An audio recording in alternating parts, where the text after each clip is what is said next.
Hello students, welcome to my channel Chemistry World by Vandana.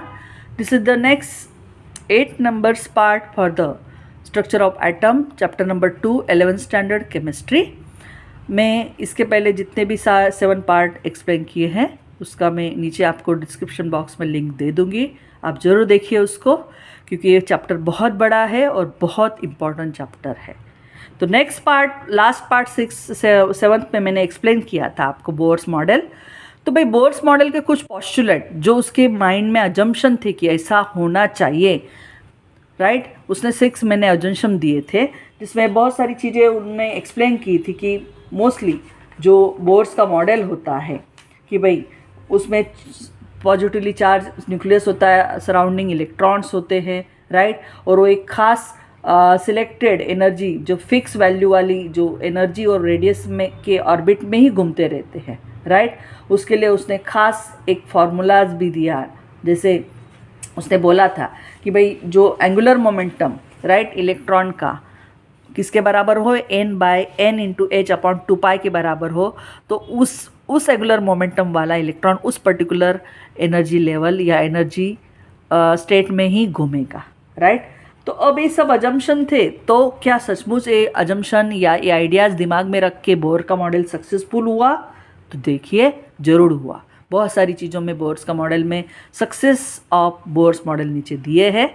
Bore का जो atomic model था उसने explain किया सबसे पहले stability of an atom by the more model of electron revolving in a particular orbits can not lose energy. पहला उसका success था कि जो भी इलेक्ट्रॉन्स न्यूक्लियस के अराउंड में घूम रहे हैं वो एक खास फिक्स एनर्जी और रेडियस के साथ घूम रहे हैं, ना वो टाइम के साथ एनर्जी हो रही है, लॉस हो रही है, ना गेन हो रही है. तो एक खास स्टेट्स पर्टिकुलर ऑर्बिट में can not lose the energy. वो एक खास हर एक स्टेशनरी स्टेट्स की अपनी एनर्जी होती है, राइट, KLMN, और उस एनर्जी के साथ वो इलेक्ट्रॉन घूम रहे हैं, जिससे उसने स्टेबिलिटी ऑफ एटम को एक्सप्लेन किया. तो ये पहला उसका सक्सेस था कि भाई जैसे रुदरफोर्ड के मॉडल में बोला कि हाँ भाई पॉजिटिवली चार्ज न्यूक्लियस होता है और उसके अराउंड में इलेक्ट्रॉन घूमते रहते हैं, लेकिन उसने कुछ बोला नहीं कि इलेक्ट्रॉन की एनर्जी कितनी है, कैसे होगा, क्या इलेक्ट्रॉन कोलैप्स हो जाएगा न्यूक्लियस के ऊपर क्योंकि वो निगेटिव है और वो पॉजिटिव है. एनर्जी ऐसे घूमते घूमते घूमते आके वो इलेक्ट्रॉन के ऊपर कोलैप्स हो सकता, न्यूक्लियस के ऊपर कोलैप्स हो सकता है और एटम पूरा डिस्ट्रॉय हो सकता है. लेकिन रुदरफोर्ड ये चीज़ें को एक्सप्लेन करना नहीं पॉसिबल हुआ, फेल हुआ उस मॉडल. तो बोर मॉडल में उसको बता दिया कि नहीं, जो न्यूक्लियस होता है उसके अराउंड में जब इलेक्ट्रॉन घूमता है तो हर एक इलेक्ट्रॉन की अपनी एक खास एनर्जी के साथ, वो हर एक अपनी स्टेशनरी एनर्जी के स्टेट के साथ वो घूमता रहता है. और वो जो एनर्जी के साथ घूमता रहता है जो बताता है कि एटम आपका एक स्टेबल है. अगर एटम न्यूक्लियस से पहली वाली एनर्जी है जिसको K शेल बोलते हैं, तो उसकी जो एनर्जी आएगी वो आपकी जो इलेक्ट्रॉन आएगा वो इलेक्ट्रॉन का angular momentum mvr is equal to n मतलब 1 आएगा, h/2π मतलब h अपॉन 2π इतना एंगुलर मोमेंटम होगा तो K शेल में घूमेगा. अगर 2 इंटू h अपॉन 2π आएगा, इतना एंगुलर मोमेंटम अगर उस इलेक्ट्रॉन का है तो L शेल में घूमेगा. इस तरह का आइडियाज़, इस तरह के पॉस्टुलेट उसने दिए और वो सक्सेसफुल भी रहे. और हर एक इलेक्ट्रॉन अपनी अपनी एनर्जी लेवल में घूमता रहता है जो स्टेबिलिटी ऑफ एटम बताता है. दूसरा बोर्स कॉन्सेप्ट जो एटम का था, explain successfully the atomic spectra of hydrogen atom. Hydrogen का स्पेक्ट्रम हमने अभी देखा कि एक डिस्चार्ज ट्यूब के अंदर हाइड्रोजन गैस को लो प्रेशर पे फिलअप किया गया और उसका जो इमिशन ऑफ जो स्पेक्ट्रा था उसको एनालाइज किया. तो आपको ultraviolet light, visible light, infrared, उसमें अलग अलग आपको स्पेक्ट्रल लाइन्स मिली और उसका एक्सप्लेनेशन भी बोर ने बिल्कुल पूरी तरह से दिया था, राइट. तो बोर्स का कंसेप्ट भी सक्सेसफुली हाइड्रोजन एटम के स्पेक्ट्रम को एक्सप्लेन करने में हुआ.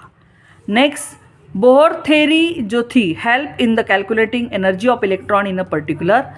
बोर के मॉडल से हम एनर्जी इलेक्ट्रॉन की कैलकुलेट कर सकते हैं एक पर्टिकुलर ऑर्बिट में, राइट.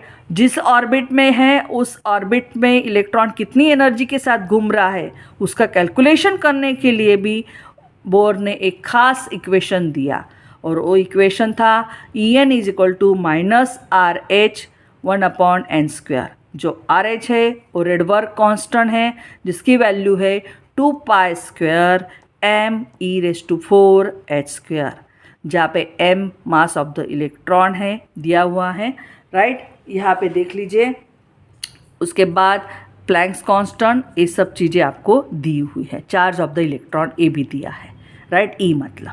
तो इस तरह से आपका ए पूरा का पूरा इस फॉर्मूले में डाल दीजिए। En is equal to minus R H का वैल्यू है माइनस 2π, आर एच का वैल्यू 2π² m e⁴ अपॉन आपका h², ए आया आपका आर एच का value multiply 1/n², right.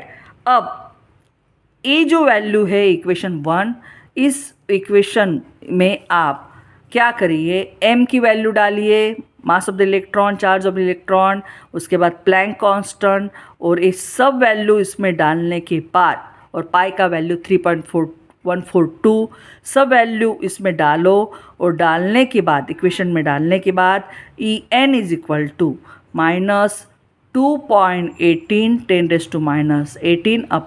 10⁻⁸ joule per atom मिलता है।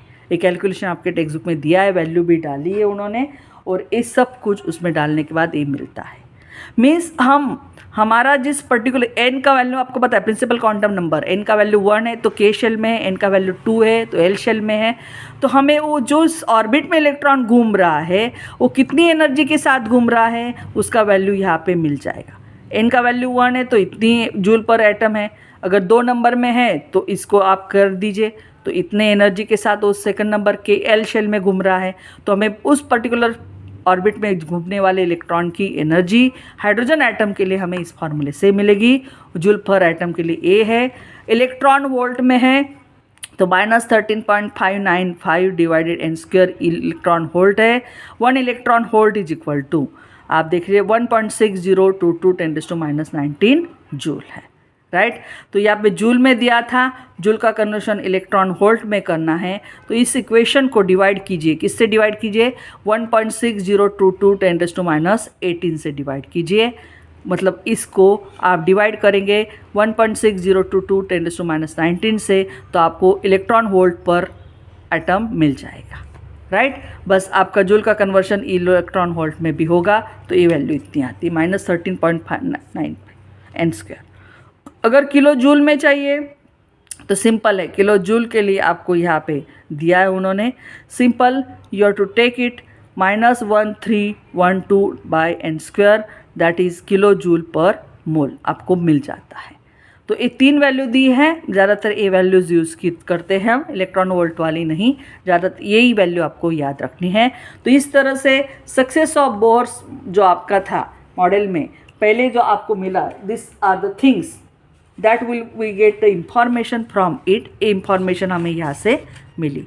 अब नेक्स्ट पार्ट जो है इसका कि भाई ठीक है, ये तो हमें मिल गया, अब आगे जो चीज़ें है कि भाई ये चीज़ हो जाने के बाद आगे यहाँ पे उन्होंने बोला है कि इन द एक्सप्रेशन जो आपका है, in the expression of the energy, आप देख रहे हो कि energy En is equal to -2.18 10⁻⁻ दिया है आपको 18, तो माइनस साइन क्यों है अपॉन n²। तो जो expression energy of the electron दिया है उसमें देखिए, इलेक्ट्रॉन की जो expression of the energy of an electron जो है उसमें साइन आगे आपको दिख रहा है नेगेटिव साइन है, राइट। तो नेगेटिव साइन जो है because the energy of the electron in the atom is lower than the energy of A free electron at rest. देखिए यहाँ पे ये जो इलेक्ट्रॉन है दिया हुआ, वो इलेक्ट्रॉन जो हाइड्रोजन एटम में क्या कर रहा है, एक तो यहाँ पे वो स्टेशनरी नहीं है, वो ऊपर जंपिंग या कर रहा है, तो जो रिवॉल्व हो रहा है उस इलेक्ट्रॉन की एनर्जी दी उन्होंने। मीन्स यहाँ पे रिवॉल्व करने वाले इलेक्ट्रॉन की एनर्जी कम है, जो इलेक्ट्रॉन बिल्कुल रेस्ट में उसकी कंपेयरिंग में, रेस्ट में है मतलब आप समझ लीजिए कि वो इलेक्ट्रॉन बिल्कुल नियर है, आप देख लीजिए रेस्ट में है, मीन्स सॉरी वो इलेक्ट्रॉन बिल्कुल फार अवे है फ्रॉम द न्यूक्लियस, जो रेस्ट में है बहुत दूर है न्यूक्लियस से, सो ई इन्फिनिटी जीरो, उसकी एनर्जी जीरो आएगी। जैसे इलेक्ट्रॉन क्लोज जाता है न्यूक्लियस में पास due to the electrostatic force of attraction, मतलब इलेक्ट्रॉन वर्क करता है itself, work is done by the electron और एनर्जी उससे रिलीज होती है और इसीलिए वो डिक्रीज हो जाएगी और वैल्यूज लेस होगी देन द जीरो।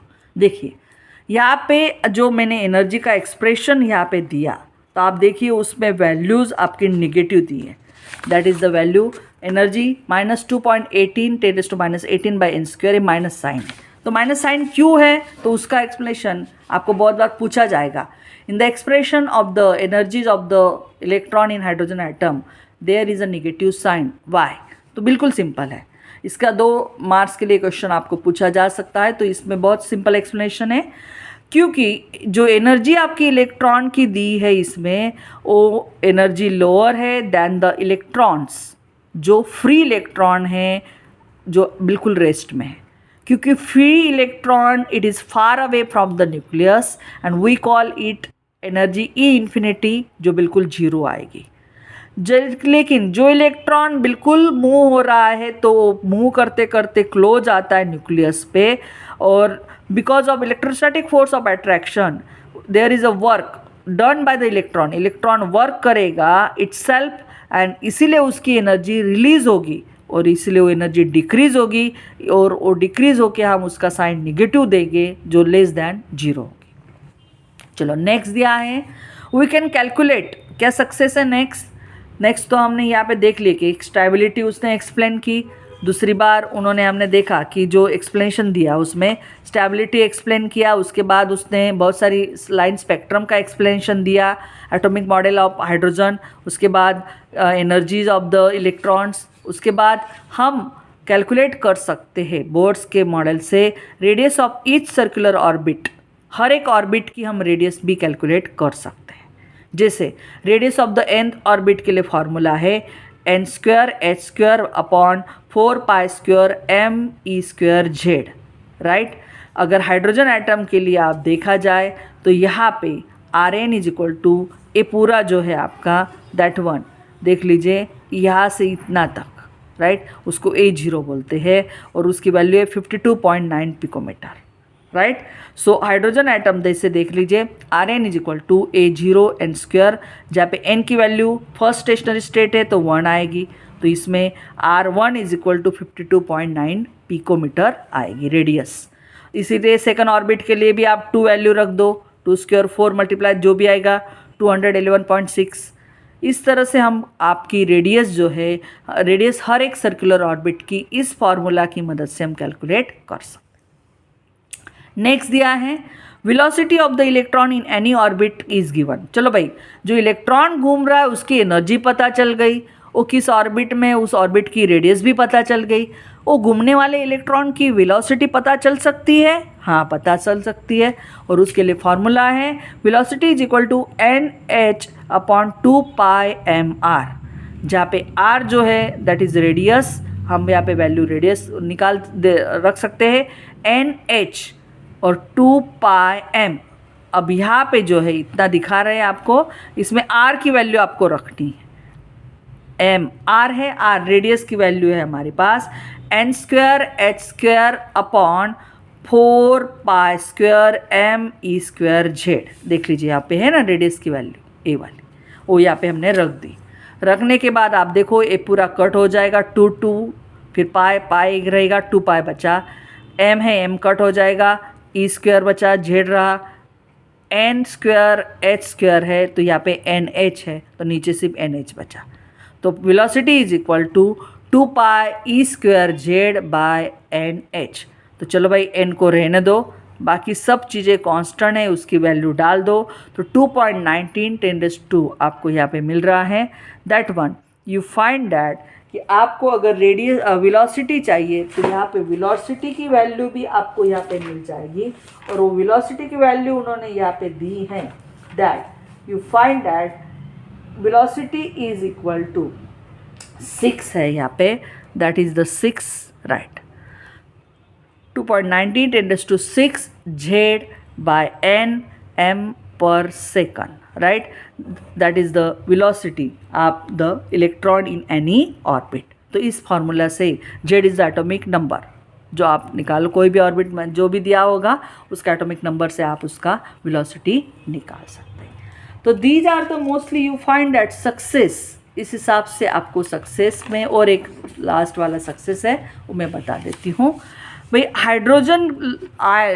हाइड्रोजन जैसे दूसरे लिथियम +2 है, उसके बाद हेलियम +1 है, जैसे आयन है उनकी एनर्जी भी हम इसकी मदद से निकाल सकते हैं।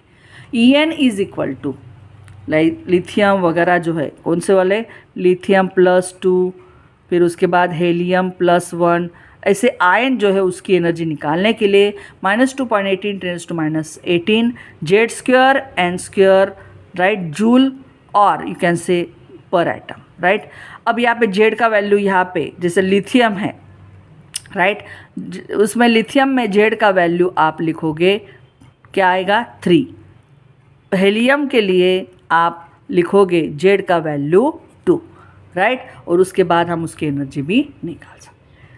अब आता है next explanation, line spectrum of the hydrogen. उसका एक्सप्लेनेशन के लिए थोड़ा सा देख लीजिए। बोर के मॉडल से हम हाइड्रोजन का लाइन स्पेक्ट्रम किस तरह से एक्सप्लेन करेंगे।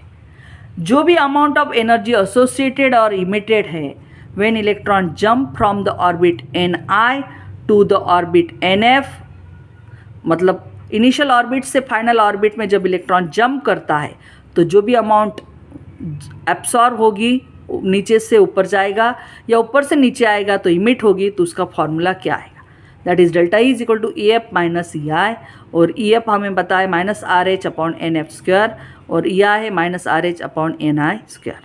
रेडबर्ग कांस्टेंट दिया है आपका, तो आप इसमें यहाँ पे वैल्यू डाल दो, -RH/NF² माइनस माइनस, और यहाँ पे ऊपर आपका प्लस हो जाएगा, तो RH/NI² ये आगे आ जाएगा -RH/NF²। तो RH फैक्टर निकालो तो ये आपका आएगा 1/NI² माइनस NF², राइट। तो delta E is equal to Rydberg constant जैसे दिखाया है यहाँ पे, right, 2.18 10⁻18, right, 1/NI² minus 1/NF²। तो frequency associated with the absorption और इमिशन ऑफ फोटोन, चलो भाई एनर्जी तो पता चल गया, फ्रीक्वेंसी भी निकाल देते हैं। Delta E is equal to H/ν, ये फ्रीक्वेंसी है, तो आपको सिर्फ डेल्टा ई को डिवाइडेड प्लैंक कांस्टेंट करना है, मतलब ऊपर वाले एक्सप्रेशन को सिर्फ प्लैंक कांस्टेंट से डिवाइड कर दो, 6.626 10⁻34। तो इन दोनों का डिवीजन करोगे तो 3.29 10⁻15 1/NI² माइनस 1/NF² हर्ट्स, ये आएगा आपका frequency which is associated with the absorption और इमिशन ऑफ फोटोन। तो ये आपका लाइन स्पेक्ट्रम का एक्सप्रेशन है।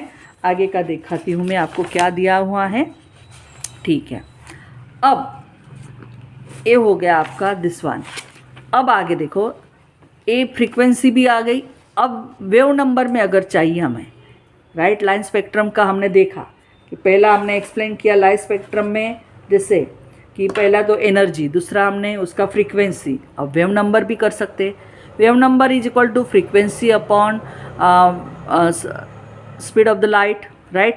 तो mu number is equal to μ/c, right, speed of the light 3 × 10⁸ + 8।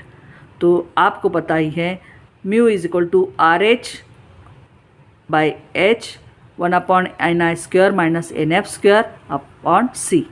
तो इसका वैल्यू है 3.29 10⁻15 पर सेकंड दिया है, और ये पूरा, और आपका फैक्टर होने के बाद आप देखिए ए आता है C का वैल्यू 3 × 10⁸। आप देखो इस C को ए कर दो तो इतना जो पूरा दिया है, this one is the mu अभी हमने पीछे निकाला, कितना है 3.29 10⁻15 1/NI² माइनस 1/NF²। आपको सिर्फ C की वैल्यू नीचे डालनी, 3 × 10⁸। जब ये चीज़ें सॉल्व की गई तो 1.09677 10⁻7 ये आया आपका per metre mu bar, that is wave number. तो एब्सॉर्प्शन में आपका NF ग्रेटर दैन होता है, इसलिए एनर्जी ग्रेटर आएगी, और इमिशन में आपका NI जो है वो ग्रेटर होता है इनेप्शन में, तो डेल्टा E निगेटिव आएगा। तो भाई इस तरह से बोर के पोस्टुलेट, उसके सक्सेस, अब उसका लिमिटेशंस, बोर के मॉडल में भी कुछ लिमिटेशंस थे क्या लिमिटेशंस थे? पहला limitations, Bohr model of atom could not account for the doublet two closely fine line of the hydrogen spectrum that observe during using sophisticated spectroscopic technique. अब बहुत सोफिस्टिकेटेड उन्होंने हाईली स्पेक्ट्रोस्कोपिक टेक्निक यूज़ की, तब उनको hydrogen के atom में बहुत सारी फाइन लाइन भी मिली जो डबलेट थी, ट्रिपलेट थी। उसका बोर का मॉडल ज़्यादा एक्सप्लेनेशन नहीं दे पाया, बहुत क्लोजली और फाइन लाइन थी, राइट। तो उसका एक्सप्लेनेशन नहीं कर पाया बोर्स मॉडल्स जो एटम का था could not explain the line spectra of atom containing more than one electron। मतलब मल्टी इलेक्ट्रॉन एटम्स के लिए, जैसे आपके दूसरे एटम्स है सिर्फ हेलियम, लिथियम, आयन नहीं, एटम्स, लिथियम जिसमें आपके 3 इलेक्ट्रॉन्स है, बेरिलियम जिसमें 4 इलेक्ट्रॉन्स है। ऐसे एटम जो मल्टी इलेक्ट्रॉन एटम्स थे, उसका लाइन स्पेक्ट्रम का कोई भी एक्सप्लेनेशन बोहर नहीं कर पाए। उसने सिर्फ सिंगल इलेक्ट्रॉन वाले हाइड्रोजन का दिया या सिंगल इलेक्ट्रॉन वाले आयंस जैसे लिथियम +2, हेलियम +1, इस आयन का एक्सप्लेनेशन उसने दिया। Bohr's theory fail to explain Zeeman effect. अब जीमन इफेक्ट क्या होता है? जब हम इमिटेड रेडिएशन को एक स्ट्रॉन्ग मैग्नेटिक फील्ड में रखते हैं तो वो इमिशन स्पेक्ट्रम जो है वो एक स्प्लिट अप हो जाता है बहुत सारे लाइंस में, राइट। तो क्यों होता है? उसको जीमन इफेक्ट बोलते हैं। जो इमिटेड आपके रेडिएशन से आप उसको अगर आप स्ट्रॉन्ग मैग्नेटिक फील्ड में रखते हो तो आपको बहुत सारी स्प्लिटिंग मिलेगी उस स्पेक्ट्रल लाइन में। तो ये क्यों स्प्लिट अप हो रहा है? तो उसका एक्सप्लेनेशन बोर की थ्योरी नहीं दे पाई। नेक्स्ट उसके बाद था एक इफ़ेक्ट आता है जिसको स्टार्क इफ़ेक्ट बोलते हैं। अब स्टार्क इफ़ेक्ट क्या होता है? जो इमिटेड रेडिएशंस होता है, जब उसको हम पास करते हैं थ्रू स्ट्रॉन्ग इलेक्ट्रिक फील्ड, तब उस स्पेक्ट्रल लाइन का भी स्प्लिटिंग होता है बहुत सारे नंबर ऑफ लाइंस में। जैसे जीमन में हमने मैग्नेटिक फील्ड में रखा तो स्प्लिटिंग होता है, और जब हम इमिटेड रेडिएशन को हम स्ट्रॉन्ग इलेक्ट्रिक फील्ड में रखते हैं तब स्प्लिटिंग होता है, जिसको स्टार्क इफ़ेक्ट बोलते हैं। तो ऐसा क्यों होता है? उसका भी बोर्स का मॉडल कोई एक्सप्लेनेशन नहीं दे पाए। Bohr model of atom does not provide any clue to explain the shapes of molecules arising out of the directional bonding between the atoms. अब जो मॉलिक्यूल्स थे, अलग अलग शेप्स थे, उस शेप्स के बारे में भी बोर का मॉडल कोई भी एक्सप्लेनेशन नहीं कर पाया। Bohr model of atom fail to explain dual nature of matter का जो डबल नेचर है, पार्टिकल एंड वेव, उस जो आगे आएगा आपको डी बॉर्गेल थ्योरीज, उसमें हम देखेंगे उसका मैटर का भी एक्सप्लेनेशन, जो पार्टिकल एंड वेव नेचर है उसका एक्सप्लेनेशन बोर के मॉडल में नहीं हुआ, ना वो उसको एक्सप्लेन करने में सक्सेसफुल रहा। तो these are the failures of Bohr model. लेकिन बाकी जितने भी चीज़ें उन्होंने की वो बहुत सक्सेसफुल रही और बहुत काम की है, क्योंकि आगे के जो भी एक्सप्लेनेशन बने उसमें बोर्स का मॉडल बहुत बड़ा कंट्रीब्यूशन करता है। So thank you students, I hope आपको ये वीडियो समझ में आ गया होगा। नेक्स्ट पार्ट में मैं आपका आगे का पार्ट एक्सप्लेन करूँगी। Please subscribe my channel chemistry world by Vandana and share to maximum students, and please I again now started 11th and 12th both for the chemistry, and इसी साथ में मैं कोशिश कर रही हूँ कि JEE और नीट के भी कुछ 5 या 10 MCQ डेली इसमें आपको अपलोड करूँ, जिससे बच्चे जो पढ़ाई कर रहे हैं उसको हेल्पफुल होगी। प्लीज़ मेरे चैनल को आप मैक्सिमम स्टूडेंट को शेयर कीजिए और सब्सक्राइब कीजिए। Thank you for watching my video. Thank you.